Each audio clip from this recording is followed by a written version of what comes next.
So I might be tripping on some old school vibes here.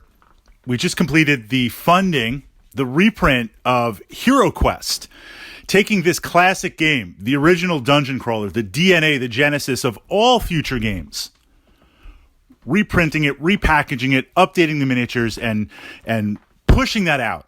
So naturally, this kind of brings up the next question: where's my Battle Masters reprint?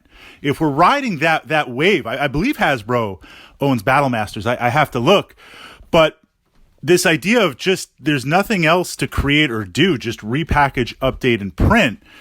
I think Battle Masters would be an amazing game to play. And I had this game back in the day, playing it a lot, cannibalizing it for my Warhammer Fantasy battles, especially the Ogre, and then taking the additional surviving pieces and putting them over into my D&D games. And I have a few converted and classic pieces from that perspective.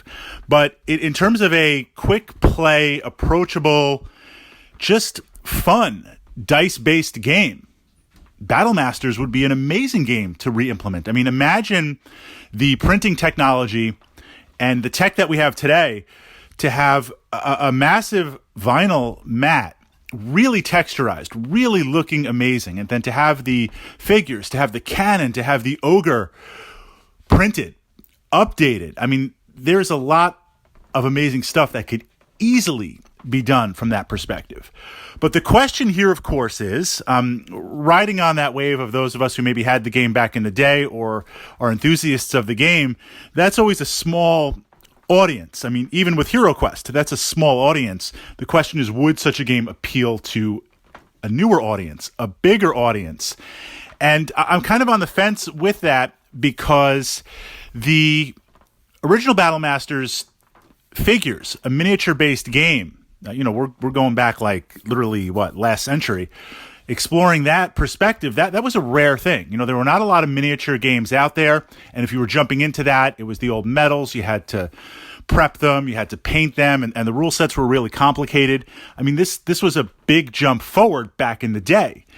Now miniatures are everywhere. Board games, the line between board games and war games has been completely blurred. I've got Zombicide games with more miniatures than my 40K armies. So just to throw a bunch of miniatures and have that, I don't think that's the sell. I don't think that's going to work. Likewise, if we look at Hero Quest versus Battle Masters, Hero Quest being a dungeon crawler, it takes up less space. Would people be willing to dedicate literally your living room, your free space, your dorm room, just to have this massive type of battle mat? I will say on the opposite side, to have such a big scale game and to be able to approach a war game of that scale laid out on the floor and play it from that perspective, that's interesting in itself. There was a game over the summer. We took Chain of Command, which is a World War II